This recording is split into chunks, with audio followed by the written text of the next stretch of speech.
probably really matter. So what we've got here in this next block are shows that really matter.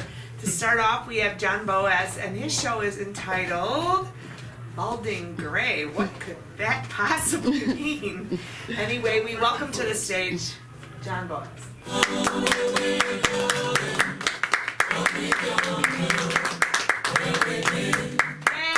And we know what we're knowing, but we can't say what we've seen, and we're not little children, and we know what we want, and the future is certain. Give us time to work it out. Yes!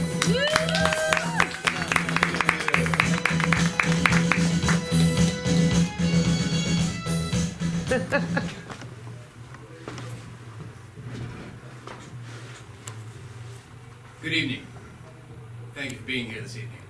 Sunday night. Fantastic. This is Spalding Gray, improvised, autobiographical, free associative monologue in the style of Spalding Gray. Now, let's take that bit by bit. This is the first time I'm doing this, to an audience anyway. So, I'd like to just talk about it very briefly. First of all, improvised. Everything you're going to see tonight is improvised. Now, it is autobiographical. Everything you're going to hear tonight is from my own life. The stories I'll tell you are real stories. They will be affected by time and memory, so take everything you hear with a grain of salt. They are true. Free associative. I'm going to bounce around however I see fit in order to tell this story. Now, it's improvised, and that's where you come in. To prove that it is improvised, I need suggestions from the audience. So if you don't mind, I first need a verb ending in ing. Guessing. Kissing? Guessing. Guessing. Not as problematic as kissing. Guessing. A location, and it can be a city or a famous landmark. Montreal. Montreal. May I ask a question? What does Montreal mean to you? French, but not entirely French.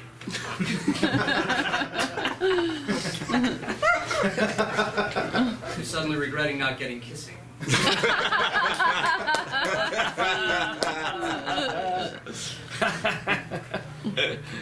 And a year between 1978 and 2019. 1981. 1981.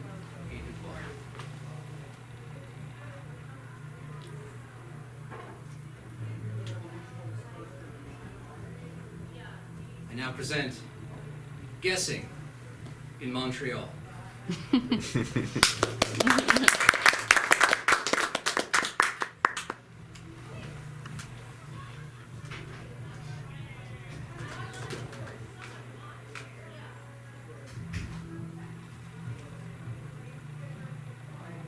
I was a Star Wars kid.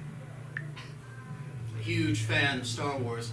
In fact, such a huge fan that I wanted to be Luke Skywalker. And in 1981, they released the storybook version of The Empire Strikes Back. And in that storybook version of The Empire Strikes Back, Luke Skywalker was described as having brown hair. And I was appalled. I was appalled, you see, because I was a blonde kid and I had identified with Luke Skywalker so deeply that I believed that I was somehow spiritually associated with the non-existent, from a galaxy far, far away Luke Skywalker. I grew up in a household that was an early HBO adopter. My father loved Home Box Office. I remember when he first got it. It was at a time when Home Box Office was not on 24 hours. It had a start time and an end time. They didn't play the Star Spangled Banner at the end, it would just go off at the end of the night. That's how far back I can remember. And so, my love affair with Luke Skywalker diminished by I don't know why I took print to be so important. I had physical evidence, the film. In the films, he's clearly blonde. Is he not? Do not answer. In my mind, my 8-year-old mind, Luke Skywalker was clearly blonde. But then, do you know what came to my rescue? Yes. HBO. For HBO brought in new heroes. HBO brought in new sci-fi genius into my life in the form of Flash Gordon. Flash Gordon is a terrible film. A terrible, wonderful film. Brought to you by the same people that brought you Rocky Horror Picture Show. Yes, it's true. Look it up. Not now, later. And so what I would do after I was done playing with my Kenner play sets, and yes, I had all the Kenner play sets indeed. I remember sitting in my room and I would have the Dagobah play set and the Death Star play set, and I would have Luke's land speeder and his X-wing, and I would do the stations of Luke Skywalker, you know, the stations of the cross, and I would worship at his feet until it turned out he didn't have blonde hair. Flash Gordon did. Flash Gordon was as blonde as they come. Gentlemen prefer blondes, and Flash Gordon is blonde. He played for the Jets, but that wasn't a problem. I hated football. My father, the one thing my father and I had in common. My father, by the way, if you wonder what my father looks like, you're looking at him right now. This is my father. Whenever I look in the mirror, it's a terrible betrayal, because I see him looking back at me every time. The bald pate, the ring.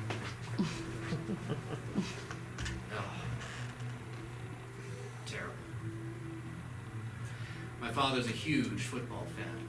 He would have his friends over to the house and they would get drunk and armchair coach the Chargers.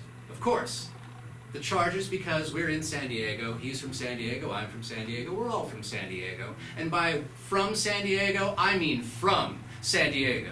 Born here. How many people are born in San Diego? 5. Tops. Everybody else is from somewhere else. Unless you're in East County. Then those folks are definitely from San Diego. But in San Diego proper, 5 of us, tops. My father would have all of his friends over and they would yell at the television. Why? Because it's the Chargers. Of course they're going to yell at the television. The Chargers are and were terrible. They left. And this is where I get to tell you a little bit of wonderful genius. My father passed away in 2010. That's not the good part. The good part is that he is buried in a place that overlooks Mission Valley, which means that my father, for all eternity, gets to know that Jack Murphy Stadium is gone, and that the Chargers are gone, and that he watches soccer now, played in the very spot where he yelled at the Chargers. My father exorcised the Chargers from this town, and he doesn't even know it. I guess he had the final laugh, and so do I, because I just imagine his spirit watching soccer. A place that was special and sacred to him. Not unlike Luke Skywalker being sacred and special to me until it was divulged that he had brown hair. Anyway, my father would have friends over and they would yell at the television. And I became terrified of sports. I hated them. I still, to this day, whenever I tune in to television and sports happens to come on, whether it's baseball or whatever, I feel weird and strange. I love going. I love going to Petco Park. I love going and seeing sports happen live. I love the energy of the crowd. I love the energy that comes from watching athletes strive, but on television, all I can see and hear is the horror of my father. You're blind! whatever he wanted to yell. Usually drunker than that. You're blind! Because he was drunk. One of the greatest moments of my life actually also occurred, not in 1981, but in 1982. My father fell asleep watching sports. He was drunk. He had had so many, his favorite drink was Henry Weinhard. His favorite beer was Henry Weinhard beer. I don't know if you know Henry Weinhard beer. It doesn't really exist anymore. Not in this town anyway. It's been pushed out by all the microbrews. It was from Oregon, and I don't know why. I think it was an early proto version of what came to be known as craft beer. Henry Weinhard beer is vile and disgusting and hideous, but he loved it. And one night, after a day of armchair coaching, I believe it was the Chargers, let's say it was the Chargers for emotional impact, he fell asleep in his favorite chair. A beer poised on his knee. I was watching Flash Gordon on HBO. We were watching Flash Gordon on HBO, or so I thought. I turned. And I watched an amazing thing. I saw my father asleep take the beer and just slowly, I could have wakened him up, and I could have awakened him at any time. But I chose to watch. Slowly, bit by bit, I saw the beer tilt and tilt and tilt, and I leaned and leaned and leaned. Meanwhile, galactic insanity going on. Ming the Merciless about to destroy the Earth. I didn't care. And sure enough, beer in his lap. It was a vinyl chair. It was the early 80s, so don't worry about the chair. My father's pants just... He instantly woke up, grabbed the beer, put it off to the side, didn't say a word to me, just got up, cleaned up things, and went to bed.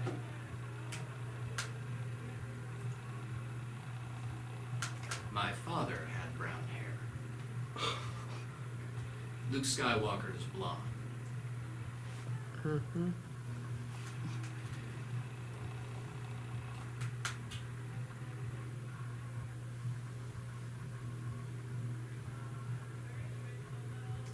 I never got to travel much with my father.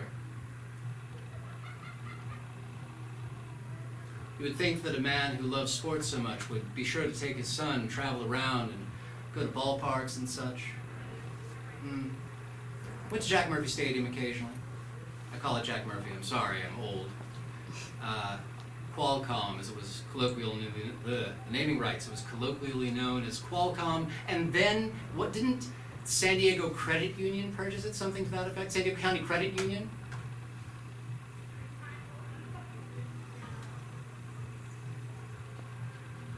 Didn't the Expos become the Senators?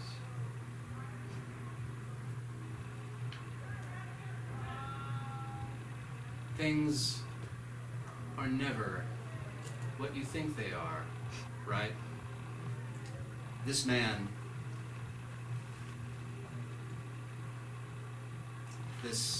with his dark brown hair, red if you looked at it in the right light. The one thing that we did have in common was film. He took me to see Star Wars when I was 5 years old. It was during the re-release.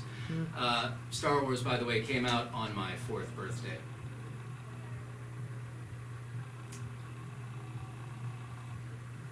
And Return of the Jedi came out on my 10th. And I bring this up because my 10th birthday is one of the last times I saw my father. My 10th birthday was one of the last times I saw my father as part of our family. His father, my grandfather, wanted to have a birthday party for me. And I was furious because Return of the Jedi was coming out on my birthday. Dad, why aren't we going to see Return of the Jedi? It's coming out on my birthday. Your grandfather wants to have this party. Your grandfather wants to toast you. You're turning 10. He wants to toast me? I don't understand. Let's go see Return of the Jedi and we can go to the party after. They're having a big to-do. They're having everybody over. It's to toast you. It's to celebrate you. It's your 10th birthday. Double digits. Dad, it's Return of the Jedi.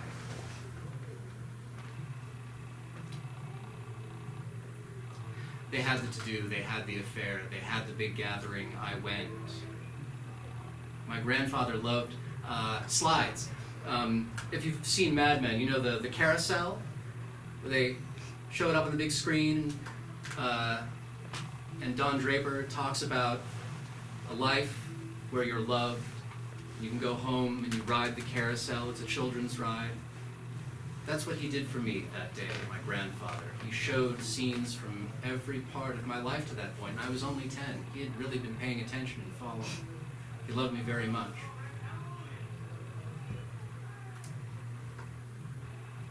I found out later that year why he actually had that party. That November, he died of cancer. He knew. He knew at that time, at the time of my 10th birthday, that it would be the last birthday of mine that he would see. And he made sure to celebrate me. After my grandfather died, my father left us. Strange turn of events. All of this by my 10th year. My father leaves. My grandfather is dead. My hero's destroyed because he doesn't have blonde hair. It's moments like this, things like that, that make you question everything, make you into who you are as a young man. Why?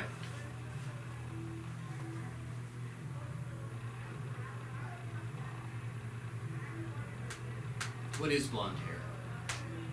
What does it mean to be a father? What does it mean to know that you're coming up to the end of things? And how do you want to celebrate that moment?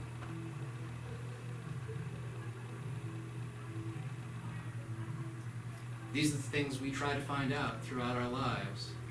At least I hope we do. I hope we try to figure it out. I'm going to keep trying. Maybe one day I'll be able to take my own son to a ball game. Actually, I have. I've taken him to several. Ha! I've survived. Maybe someday I'll take him to Montreal and we'll find out what's French and what isn't. We'll keep asking, though. Because it's in the questioning that makes us who and what we are, yes?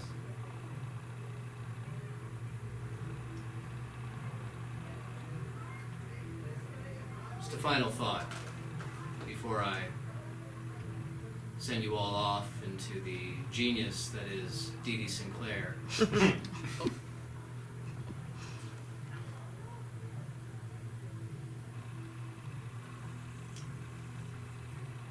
When Luke Skywalker came back on The Mandalorian, he very clearly had brown hair. We can change. It made me realize that when you see things through youthful eyes, you really see things the way you want to see them and not as they are. And even now, it's hard to see things as they are, but that is what we strive to do, hopefully. To be fed by the emotion that you feel, yes, to embrace that, to know it, but also to try to see beyond it. We're only here for a very brief while. And I'm only here for a very brief while tonight, and I thank all of you for listening. Thank you very much. That has been Guessing in Montreal, 1981. I'm John Boaz, and I'm Spalding.